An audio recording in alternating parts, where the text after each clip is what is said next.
अस्सलाम वालेकुम, नमस्ते, सत श्री अकाल। मैं शकील सैयद आपके सामने रूबरू हो रहा हूँ। मेरे एक मकसद है केवल गांव और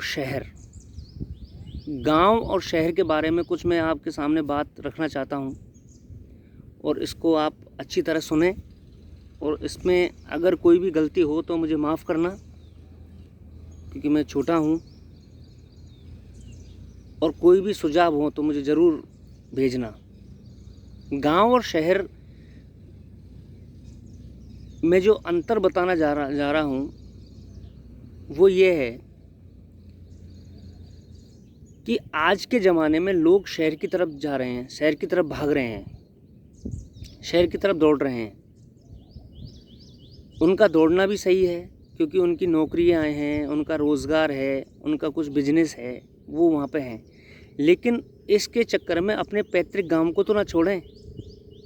जिस गांव में अपन लोगों ने जन्म लिया, जिस गांव की मिट्टी में अपन खेले कूदे बड़े हुए, उस गांव की मिट्टी को छोड़कर आप अपने दूसरे शहर में जाकर बस जाते हैं और वहाँ 2 BHK 3 BHK ले लेते हैं, वेल फर्निश्ड, AC वगैरह उसमें लगा रहता है।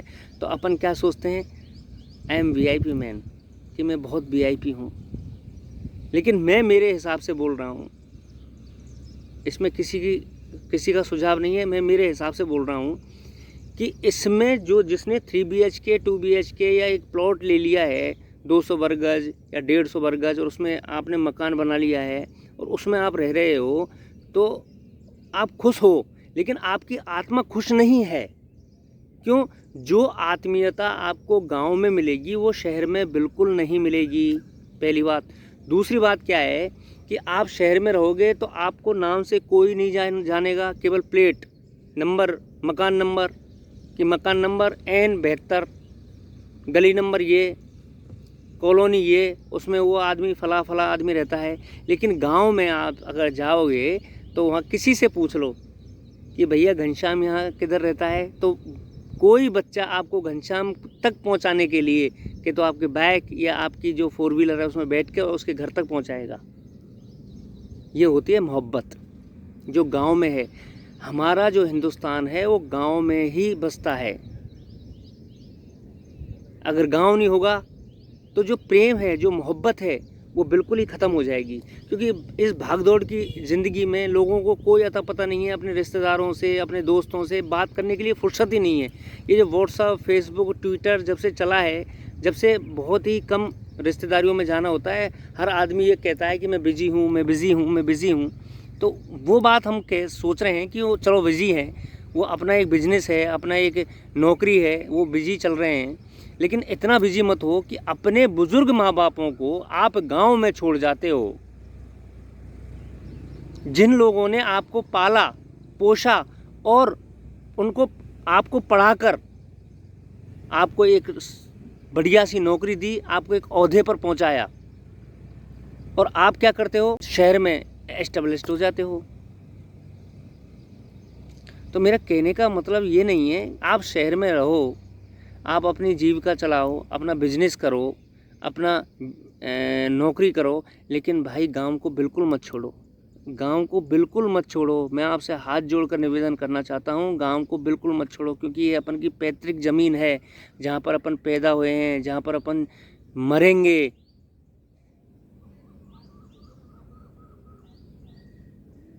तो मेरा यही कहने का मतलब है, मेरा आपसे और कोई कहने का मतलब नहीं है। आज जो मैं ये वीडियो बना रहा हूँ केवल शहर और गांव के ऊपर बना रहा हूँ। हालांकि गांव में जो सुविधाएं हैं वो कम हैं, लेकिन इतनी भी कम नहीं है जितना आप सोचते हैं। ट्रांसपोर्टेशन की गांव में सुविधा है, आजकल घर घर में बाइक्स हैं, 4 व्हीलर्स हैं, हॉस्पिटलिटी की व्यवस्था है गाँव में एजुकेशन है, गाँव में इलेक्ट्रिसिटी है। हाँ, ये हो सकता है कि आप शहर में जो ये भागती दौड़ती ज़िंदगी जो चमकदार है, जो चकाचौंध भरी जो ज़िंदगी है, उसको अच्छा लगता है आपको सड़क किनारे अच्छा लगता है, आपको कहीं जो जहाँ भेलपुरी या पानीपुरी या वहाँ ठेले लग रहे हैं, वहाँ पर आप एक सिस्टम देख रहे हो, वो आपको अच्छा लग रहा है, तो वो आपकी अलग नज़रिया है। लेकिन जो गांव में, जो खेतों में जो सुकून मिलता है ना, वो कहीं नहीं मिलता है, वो कहीं मिलेगा भी नहीं। और अपने माँ बाप के साथ जो आप 2 मिनट, 5 मिनट या 2 सेकंड भी दोगे ना, वो आपको कहीं भी नहीं मिलेगा, किसी बिजनेस में नहीं मिलेगा, किसी पैसे में नहीं मिलेगा, कहीं भी नहीं मिलेगा। मैं आपसे कहना चाहता हूँ।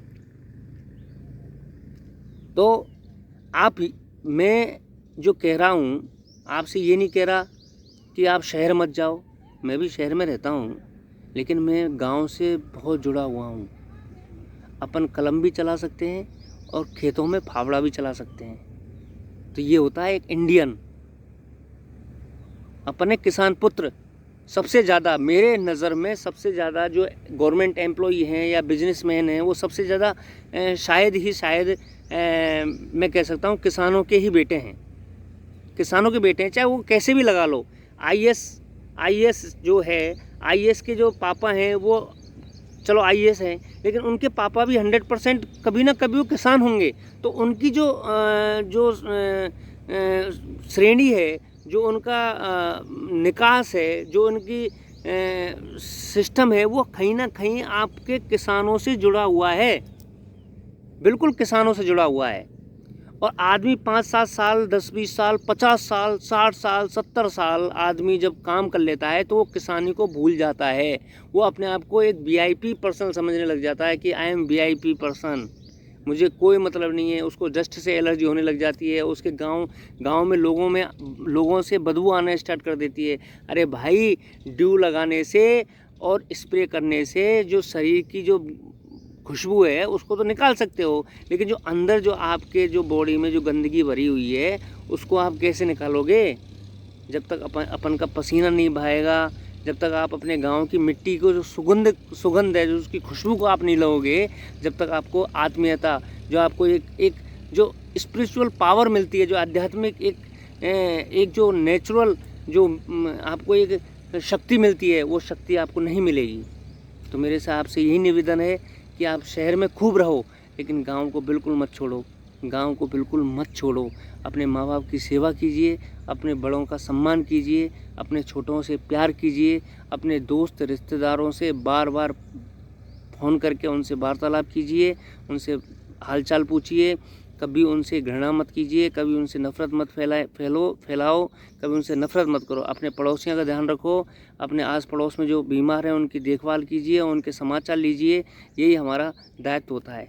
कुछ नहीं है, अपन आए हैं ऐसे चले जाएंगे, लेकिन आपको ऐसा करना है, हम सबको ऐसा करना है कि लोग याद रखें, अपन को लोग याद रखें, जन्म जन्म तक लोग याद रखें कि यार फला आदमी ऐसा था, बहुत अच्छा आदमी था। इसलिए मेरे तो आपसे यही कहना है, बस मैं तो यही कहता हूँ, आप स्वस्थ रहें, सुरक्षित रहें, बढ़िया रहें, और आप पर हमेशा ऊपर वाले की, खुदा की, भगवान की, श्री कृष्ण भगवान की दया दृष्टि रहे। मैं तो यही कहना चाहता हूँ। जय हिंद, जय भारत।